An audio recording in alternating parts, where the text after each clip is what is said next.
Media మిత్రులందరికీ కూడా నా హృదయపూర్వక నమస్కారం. గడిచిన 2-3 రోజుల నుంచి ఏదైతే సిట్ ఏర్పాటు చేశారో వారి ఆధ్వర్యంలో రాష్ట్రం మొత్తం ఎక్కడైతే అల్లర్లు జరిగినాయో ముఖ్యంగా పల్నాడులో తిరుగుతూ ఉన్నారు. దాని గురించి విచారణ జరుపుతూ ఉన్నారు. ఈ సిట్ అధికారులకి మా వైపు నుంచి కూడా మేము రిక్వెస్ట్ లెటర్ పంపిస్తూ ఉన్నాం. దీన్ని పూర్తి ఎటువంటి ఆధారాలు లభించినా కానీ అన్ని యాంగిల్స్లో కూడా దీన్ని విచారించాలని చెప్పి వారిని కోరుతా ఉన్నాం. ముఖ్యంగా గడిచిన 4 రోజుల నుంచి ఎలక్షన్స్ అయిపోయిన 4 రోజుల నుంచి 5 రోజుల నుంచి కూడా వైఎస్ఆర్ కాంగ్రెస్ పార్టీ వైపు నుంచి డెలిబరేట్గా ఒక మెసేజ్ని అయితే తీసుకెళ్ళడానికి ప్రయత్నిస్తూ ఉన్నారు. దాంట్లో మొదటిది ఏదైతే ఈ పల్నాడులో జరిగిన గొడవలకి కారణం ఇదేదో ఒకసారి కాదు, దాదాపు 4-5 సార్లు ఇది సాక్షి మీడియా పేపర్లో వేయటం జరిగింది. చాలామంది ఎమ్మెల్యేలు దీని గురించి మాట్లాడటం కూడా జరిగింది. దాంట్లో మొట్టమొదటిది ఎక్కువగా మాట్లాడుతూ ఉంది ఏమిటంటే దీని గురించి కూడా విచారణ చేయాలని సిట్ వారిని కోరుతూ ఉన్నాం. మొట్టమొదటి మాట్లాడుతూ ఉంది ఏంటంటే నాకు అక్కడున్న ఎస్పీ గారు ఎలక్షన్ సమయంలో బిందు మాధవ్ గారు ఎవరైతే ఉన్నారో వారి ఫ్యామిలీతో మాకు ఏదో పరిచయం ఉన్నట్లు, మేమేదో చాలా దగ్గర స్నేహితులు అన్నట్లు, వారి భార్య మా భార్య ఏదో దగ్గర స్నేహితులు అన్నట్లు ఏదో దీన్ని డెలిబరేట్గా ఈ మెసేజ్ని ఒకసారి కాదు దాదాపు 4-5 రోజులుగా దీన్ని పంపిస్తూ ఉన్నారు. ప్రతి చోట కూడా ఇది పబ్లిష్ చేస్తూ ఉన్నారు. దీన్ని సిట్ వారిని కోరుతా ఉన్నాం, మా వైపు నుంచి క్షుణ్ణంగా పరిశీలించండి. మా కాల్ డేటా తీసి పరిశీలించండి. వాళ్ళ కాల్ డేటా మరి అధికారి కాబట్టి అది మీ చేతిలో ఉంటుంది. మా వైపు నుంచి మా కాల్ డేటా, మా చుట్టుపక్కల ఉన్న వారి కాల్ డేటా ఏదైతే ఉందో వాటిని తప్పకుండా తీసి పరిశీలించాలని చెప్పి కోరుతా ఉన్నాం. ఏదైతే ఎస్పీ బిందు మాధవ్ గారి ఫ్యామిలీ పైన ఏ విధంగా ఏదో నిరాధారమైన ఆరోపణలు చేస్తూ ఉన్నారో, ఏదో మాకు వారికి సంబంధం ఉందని, ఇది పూర్తి అవాస్తవం.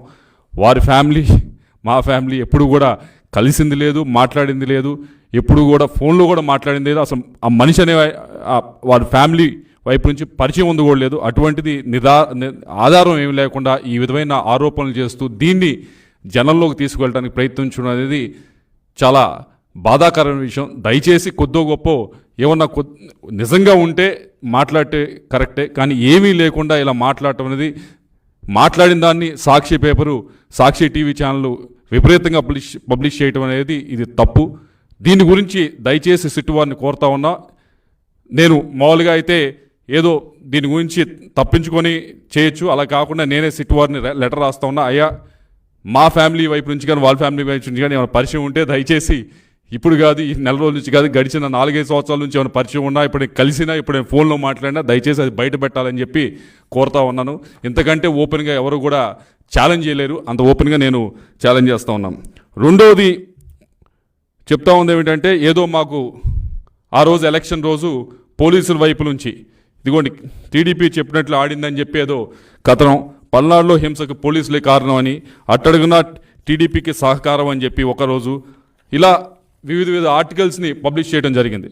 అయ్యా, మేము ఎలక్షన్స్కి 15-20 రోజుల ముందే దానికి సంబంధించిన ఆఫీసర్స్ అందరికీ కూడా ఎస్పీ గారు, ఐజీ గారు అందరినీ కూడా కలిసి మా వైపు నుంచి ఒక లెటర్ ఇవ్వడం జరిగింది. ఇదిగోండి మేము ఐడెంటిఫై చేసిన ఈ 140 నుంచి 150 సెన్సిటివ్ బూత్స్, ఇది ఓపెన్ లెటర్, ఇదేమి దాచేది కాదు, మీరు చెక్ చేసుకోవచ్చు. ఇది నేను పబ్లిక్గా మీడియాకు కూడా ఇస్తున్నాను, యూ క్రాస్ చెక్ ఇట్. 140 నుంచి 150 బూత్స్ ఉన్నాయి, మొత్తం సెన్సిటివ్ బూత్స్ మా పార్లమెంట్లో. దీనికి సంబంధించి మీరు కొద్దిగా బందోబస్తు అనేది జాగ్రత్తగా చేయాలి అని చెప్పడం జరిగింది. చెప్పినప్పుడు ఇంకో విషయం కూడా చెప్పాం, మేము ఇవ్వటమే కాదు అటువైపు పార్టీ వాళ్ళు కూడా ఇస్తారు, ఒక 140, 150 ఈ 300 బూత్స్ని మీరు సరిగ్గా మ్యాన్ చేస్తే చాలు, ఇక్కడ ఎటువంటి ఇబ్బందికరమైన సంఘటనలు జరగవు, ఎటువంటి వైలెన్స్ జరగదని చెప్పి మేము ఇవ్వటం జరిగింది.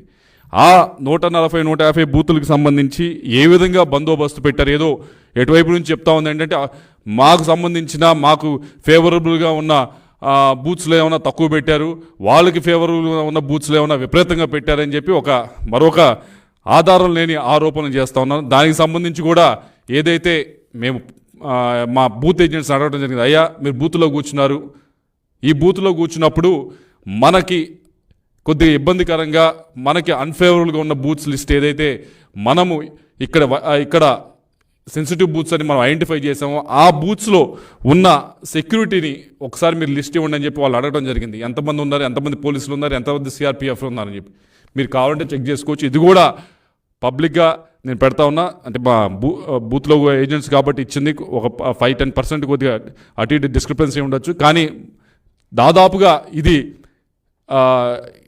ఏదైతే నిజంగా అక్కడ సెక్యూరిటీని ఏర్పాటు చేశారో దాని డేటాని ఇక్కడ మా వాళ్ళు చూసిన డేటాని ఇక్కడ పెడతా ఉన్నాం. కాబట్టి దీన్ని కూడా ఒకసారి వెరిఫై చేసుకోండి. దీన్ని వెరిఫై చేసుకున్న తర్వాత మీకు తప్పకుండా అర్థమవుతుంది.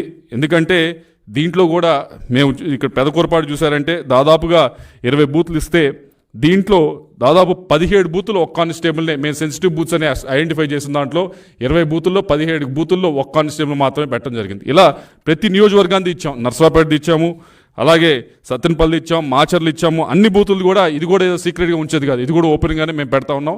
ఇది కూడా దయచేసి మరొకసారి సిట్ వారిని కోరుతా ఉన్నాం, ఇది కూడా వెరిఫై చేయండి. ఇది కూడా మేము ఇచ్చిన లెటర్కి ఏమన్నా అనవసరంగా ఎక్కువ మీరు అనుకున్న విధంగా మాకు ఫేవర్ చేశారు అనుకుంటే కనుక దీన్ని కూడా దయచేసి బయట పెట్టాలని చెప్పి మేము సిట్ వారిని కోరుతా ఉన్నాం. అలాగే మూడో ఆరోపణ ఏమిటంటే పోలింగ్ రోజు మాకేదో మా కనుసన్నలో ఏదో జరిగింది, మేమేదో చాలా ఇన్ఫ్లుయెన్స్ చేసామనే ఒక ఆరోపణ చేస్తూ ఉన్నారు. దాని గురించి కూడా సిట్ వారిని దయచేసి వెరిఫై చేయమంటా ఉన్నాం. నేను ఐఎమ్ రెడీ టు గివ్ నా ఫోన్ డేటా ఇవ్వడానికి నేను రెడీ, కావాలంటే నా డివైస్ ఇవ్వడానికి కూడా రెడీ. మా వైపు నుంచి ఏ విధమైన ఏ ఆఫీసర్కైనా ఏ స్థాయి ఆఫీసర్కైనా ఫోన్లు చేసి మా వైపు నుంచి మేమేమన్నా అన్డ్యూ రిక్వెస్ట్ అడగకూడని రిక్వెస్ట్లు ఏమైనా అడిగితే తప్పకుండా దాన్ని బయట పెట్టాలని చెప్పి సిట్ వారిని కోరుతా ఉన్నాం. నా వరకే కాదు, నా చుట్టుపక్కల ఆ రోజు ట్రావెల్ చేసిన వారి అందరికీ కూడా మీరు దయచేసి కాల్ డేటా రికార్డ్ చేయండి, తీసుకొని వాటిని వెరిఫై చేసి ఇవన్నీ కూడా బయట పెట్టాలని చెప్పి కోరుతా ఉన్నా. ఎందుకు ఇంత ముందుకు వచ్చి ఈ 3 కూడా అడుగుతా ఉన్నామంటే దీన్ని ఏదో అనవసరంగా ఎలక్షన్ సమయంలో అనవసరంగా మన చేతిలో లేని విధంగా జరిగిన దానికి ఇదేదో పూర్తిగా మేమే చేసాం, ఎంపీగా ఉండి నేనే చేశానని చెప్పి నా పైన ఆరోపణలు చేయటం కానీ, దానికి ఒక కులం రంగు పూయటం కానీ, ఈ విధంగా గడిచిన 4-5 రోజుల నుంచి కూడా ప్రతిపక్షం అధికార పక్షం ఏదైతే ఉందో వైఎస్ఆర్ కాంగ్రెస్ పార్టీ అది చేస్తూ ఉంది. ఇది ముమ్మాటికి తప్పి. నేను గడిచిన 5 సంవత్సరాల నుంచి కూడా నరసరావుపేట ప్రజలు, పల్నాడు ప్రజలు నన్ను చూశారు, ఏ విధంగా బిహేవ్ చేశాను, ఏ విధంగా ముందుకు వెళ్ళానని చూశాను. ఎవరైనా మిగతా వాళ్ళు 2+2 3+2 గన్మెన్లు పెట్టుకొని తిరిగారు. కనీసం నేను గన్మెన్లు కూడా నేను వద్దంటే తప్పక ఒక గన్మెన్ ఇచ్చి నాకు ఇప్పించడం జరిగింది ఆ రోజు ఎస్పీ గారు. నేను ప్రశాంతంగా చాలా ఫ్రీగా జనంతో కలిసి తిరగటం జరిగింది. అలా తిరిగే మనిషికి మీరు అనవసరంగా ఇటువంటి ఆపాదించడం అనేది కరెక్ట్ అయిన విషయం కాదు. ఏదో ఒక కులానికో లేకపోతే ఒక మతానికో ఒక వర్గానికో నన్ను పరిమితం చేయడానికి ఆ విధంగా ప్రజల్లోకి తీసుకువెళ్ళడానికి, పల్నాడు ప్రజల్లోకి తీసుకువెళ్ళడానికి ప్రయత్నిస్తూ ఉన్నది. ఇది ముమ్మాటికి అవాస్తవం. దీన్ని పూర్తిగా సిట్ వైపు నుంచి మీరు ఏదైతే విచారణ చేస్తూ ఉన్నారో దయచేసి దీని లోతులోకి వెళ్ళి ఏ విధంగా అయినా నా వైపు నుంచి ఈ ఆఫీసర్ని, ఏ ఆఫీసర్నైనా పైనుంచి కింద దాకా ప్రతి ఆఫీసర్ని మీరు క్షుణ్ణంగా మా వైపు నుంచి కాల్ డేటా ఇస్తాం, తప్పకుండా పరిశీలించండి. మేము కలిసిన వివరాలు అడిగితే తప్పకుండా ఇస్తాం, పరిశీలించండి. ఏ విధంగా అయినా ఇన్ఫ్లుయెన్స్ చేసామనంటే తప్పకుండా అది పబ్లిక్ డొమైన్లో పెట్టండి. ఒకవేళ నా వైపు నుంచి ఎవరైనా ఇన్వెస్టిగేట్ చేసి ఏ విధమైన అల్లర్లు సృష్టించడానికైనా పల్నాడులో ప్రయత్నించుంటే తప్పకుండా నేను ఏమి దానిలో మొహమాటు పడట్లేదు, తప్పకుండా నా పేరు కూడా మీరు ఛార్జ్ షీట్లో చేర్చుకోవచ్చు. ఇదిగో నువ్వు ఈ విధమైన ఈ గ్రామంలో ఈ విధంగా నీ వల్ల జరిగింది అంటే తప్పకుండా పెట్టండి. ఆన్ ద కాంట్రరీ ఆపోజిట్గా మీరు అందరూ చూశారు, దొండపాడు అనే గ్రామంలో ఇన్స్టెడ్ ఆఫ్ అవతల వైపు కాకుండా నాపైనే ఆ రోజు అటాక్ జరగడం జరిగింది. నా వెహికల్స్ పైన ఆ రోజు అటాక్ జరగడం జరిగింది. నా కాన్వాయ్ వెహికల్స్ ఏదైతే 3 వెహికల్స్ ఉన్నాయో అన్నీ కూడా పాల్గొనడం జరిగింది. ఆ రోజు అక్కడ ఉన్న పోలీస్ ఆఫీసర్లు కూడా వారేమి చేస్తూ ఉడిగినట్టు చూస్తూ ఉన్నారు. ఇన్స్టెడ్ నా వైపు నుంచి పోకుండా వాళ్ళు న్యూట్రల్గా పక్కనే నుంచో ఉన్నారు. కాబట్టి మీరందరూ కూడా దయచేసి ఇటువంటి దుష్ప్రచారాన్ని మానుకోవాలి అని చెప్పి కోరుతూ మరొకసారి సిట్ వారిని దీన్ని క్షుణ్ణంగా పరిశీలించండి, లోతులోకి వెళ్ళి పరిశీలించండి. నేను ఏదైతే చెప్తా ఉన్నానో ఒకటి ఏదో ఆ రోజున్న ఎస్పీ గారికి మా ఫ్యామిలీకి ఉన్న ఏదో సంబంధాలు ఉన్నాయని ఏదో అపోహలు కలిగించు కథలు రాస్తూ ఈ 5 రోజుల నుంచి కూడా మీరు సృష్టిస్తున్న కథలకి దయచేసి ఏదో తప్పకుండా వాటి లోతులోకి వెళ్ళి పరిశీలించి ఈ కథకి తెరదించాలని చెప్పి కోరుతా ఉన్నా. రెండోది, మేమేదో కొన్ని బూతుల్లో మాకు అడ్వర్స్గా ఉండే బూతుల్లో మాకు అన్డ్యూ అడ్వాంటేజ్ వచ్చిందని మీరు ఏదో ఫీల్ అవుతా ఉన్నారు కదా, మేము ఇచ్చిన 150 బూతులకి లిస్టు కూడా ఇవ్వడం జరిగింది. వాటిని సిట్ వారు దర్యాప్తు చేసి మాకేమైనా అన్డ్యూ అడ్వాంటేజ్ మేము చెప్పిన సెన్సిటివ్ బూత్స్లో ఎక్కువ సెక్యూరిటీ పెట్టి మాకేమైనా అడ్వాంటేజ్ ఇచ్చారో లేదో ఒకసారి అది కూడా పబ్లిక్ డొమైన్లో పెట్టాలని కోరుతా ఉన్నా.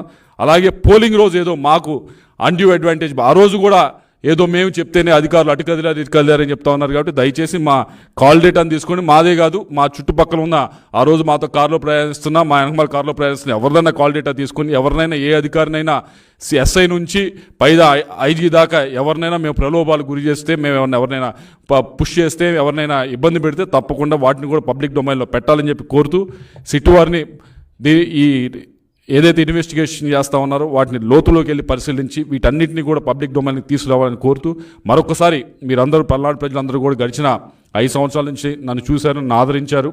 ఇవన్నీ కూడా మీరు దయచేసి ఏదో అపోహలకు తావివ్వకుండా ఏదైతే సిట్ వారు ఇన్వెస్టిగేషన్ చేస్తూ ఉన్నారో వాటిని ఒకసారి క్షుణ్ణంగా మీరు కూడా పరిశీలించి, దాని తర్వాత ఏదైతే సాక్షి వైపు నుంచి కానీ వైఎస్ఆర్ కాంగ్రెస్ పార్టీ వైపు నుంచి కానీ చేస్తున్న దుష్ప్రచారాన్ని మీరందరూ కూడా నాకు తెలిసి నమ్మరని చెప్పి, అయినా కూడా ఒకసారి మీరు దీన్ని పరిశీలించాలని చెప్పి పల్నాడు ప్రజలందరినీ కూడా కోరుతా ఉన్నాను.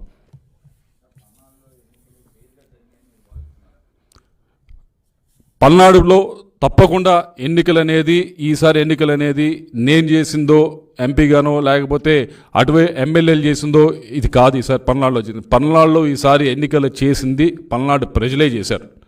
పల్నాడు ప్రజల్లో ఉన్న ఆ కసిని ఆ రోజు వారు చూపించడం జరిగింది. వారు 86% దాదాపుగా ఓటు నమోదైంది అంటే ఆ రోజు వారికి ఎంత కసి ఉంది అనేది దాన్ని బట్టి అర్థమవుతుంది. ఈరోజు నేను ఈ మాట చెప్తా ఉంది ఏదో రిజల్ట్ వచ్చిందో చెప్పట్లేదు, ఎలక్షన్ రిజల్ట్ వచ్చిందో చెప్పట్లేదు. ఎలక్షన్ రిజల్ట్ రాకముందే నేను చెప్తా ఉన్నా, ఎలక్షన్ రిజల్ట్ ఎటైనా వెళ్ళొచ్చు, ఎవరైనా గెలవచ్చు. అయినా కూడా నేను చెప్తా ఉన్నా, ఎలక్షన్ ముందే చెప్తా ఉన్నా. ఆ రోజు ఎలక్షన్ జరిగింది అంటే ముఖ్యంగా తెలుగుదేశం పార్టీ క్యాడర్ చేశారు ఎలక్షను. ముఖ్యంగా పల్నాడు ప్రజలు ఆ రోజు చేయటం జరిగింది.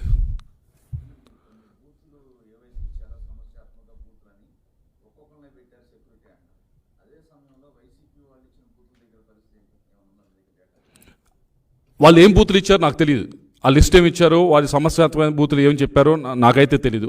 కానీ ఉదాహరణకి పమిడిపాడు అనే గ్రామం ఉంది నర్సరావుపేటలో, వాళ్ళు ఇచ్చుంటారు సమస్యాత్మకమైన. ఉదాహరణ చెప్తా ఉన్నా, పమిడిపాడు అనే గ్రామంలో నాకు మా వాళ్ళు వచ్చి, సార్ ఇక్కడ రోడ్డు సపరేట్గా వేరేగా వేస్తూ ఉన్నారు, వెళ్ళి ఓటు వేయటానికి అని చెప్పారు. ఓటు వేయడానికి రోడ్డు వేస్తే ఏమైంది, మంచిదే కదా అన్న. అంటే కాదు సార్, అది వైసీపీ వాళ్ళకి ఫేవర్గా ఉంటుందని. ఓటు వేయటానికి ఎవరికి ఫేవర్ అయితే ఏముందయ్యా, వాళ్ళు ఓటు వేసుకోవడానికి వెళ్ళనండి అని మనం చెప్పడం జరిగింది. సపరేట్గా రోడ్డు వేయించాం, వైసీపీ వాళ్ళు వచ్చి ఓటు వేయడానికి సపరేట్గా రోడ్డు వేయించాం. అటువంటిది పైగా అదే పమిడిపాడు గ్రామంలో మీరు ఒకసారి వెరిఫై చేయండి, దాదాపుగా సిఆర్పిఎఫ్ వాళ్ళనే దాదాపు 8-9 మందిని so called TDP favourable village, favourable గ్రామం అనే దాంట్లో దాదాపు 7 నుంచి 8 మంది సిఆర్పిఎఫ్ స్టాఫ్ని ఆ రోజు అక్కడ పెట్టడం జరిగింది. సో నిజంగా మేము ఇన్ఫ్లుయెన్స్ చేయగలిగితే ఆ రోడ్డు వేసి సిఆర్పిఎఫ్ వాళ్ళని పెట్టేవాళ్ళ కాదు కదా. మరి దీన్ని బట్టే ఒక ఉదాహరణ చెప్తా ఉన్నా. ఇలాంటి ఉదాహరణలు చాలా ఉన్నాయి. ఉదాహరణకి ఏదో మాచర్లో టీడీపీ ఫేవర్ ఉన్న గ్రామాల్లో ఏదో అయిపోయింది అపోహ చేస్తూ ఉన్నారు. నిజంగా టీడీపీ ఉన్న గ్రామాల్లోనే అయింది అనుకుంటే ఏదో ఒక కులానికి సంబంధించిన గ్రామాల్లో అయినాయి అని చెప్తా ఉన్నారు. మరి అలా అనుకుంటే మరి రెంటాల, కండ్లగుంట, కేపీపురం ఇవన్నీ కూడా ఈ గ్రామాలన్నింటిలో కూడా ఎదురు తిరిగి గట్టిగా నిలబడింది తెలుగుదేశం క్యాడర్ నుంచి ఉంది, కులం నుంచోవాలి. అక్కడ ఈ అపోహ దయచేసి తొలగించుకోవాలి. ఆ రోజు అక్కడ నుంచుంది ఈ గ్రామాలు, నేను చెప్తున్న లిస్ట్ అన్ని గ్రామాలు కూడా అక్కడ కులంగా నుంచుంది, టీడీపీ క్యాడర్ నుంచోని ఇక్కడ ఎలక్షన్ జరగాలి. మీరు చూసారు రెంటాల గ్రామంలో ఒక లేడీ అమ్మాయికి ఘాటు పడితే కూడా వచ్చి నుంచొని ఎలక్షన్ బూత్లో కూర్చుంది. మరి దీనికి కులాన్ని ఆపాదించడం లేకపోతే ఇంకోటి చేయడం అనేది చాలా దుర్మార్గమైన విషయం. ఇది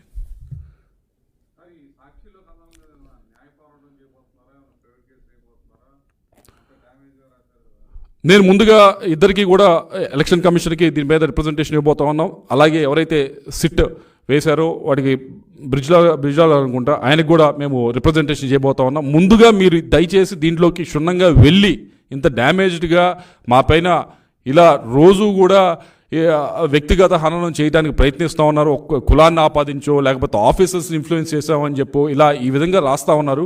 ఇది క్షుణ్ణంగా పరిశీలించి ఇది పబ్లిక్లో తీసుకురామని చెప్తా ఉన్నాం. వన్స్ పబ్లిక్లోకి వచ్చిన తర్వాత మాత్రం తప్పకుండా దానిపైన నేను వేయవలసిన కేసు తప్పకుండా ఏదైతే పరువు నష్టదావా వేయాలో ఇంకోటి వేయాలో ఆలోచించి మా లాయర్స్తో మాట్లాడి తప్పకుండా చేస్తాం.